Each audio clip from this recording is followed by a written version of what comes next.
Isang mapagpalang araw po sa inyong lahat. Nais ko lamang pong ibahagi ang aking journey bilang isang TESDA scholar.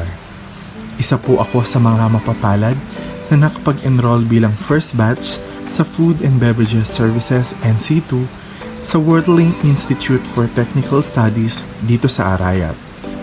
Sa kursong ito, marami po akong natutunan mula sa iba't ibang uri ng table setup, table napkin folds, skirting, sa pagkuha ng table reservation, sa pagbigay ng magandang service mula pa lang sa pagpapareserve ni guest hanggang sa matapos ang kanyang dining experience sa restaurant man or sa hotel setup.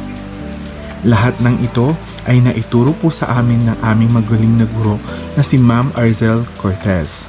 Sa tulong din po ng aming school director na si Ma'am Irene Pabalan at sa lahat po ng guro ng Worldling Institute for Technical Studies na sina Ma'am Jen, Sir Paul and Sir Marco. Kaya naman, kaming lahat po ng first batch ng Food and Beverages Services ay competent sa aming assessment. Isang mapagpalang araw po sa inyong lahat.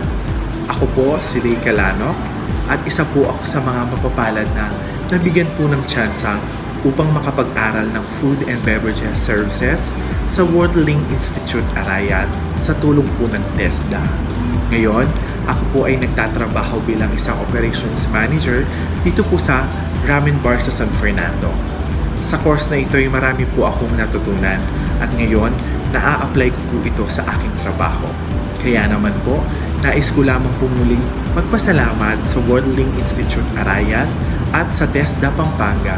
Naway, marami pa po kayong matulungan kagaya ko. Muli, maraming salamat po and God bless.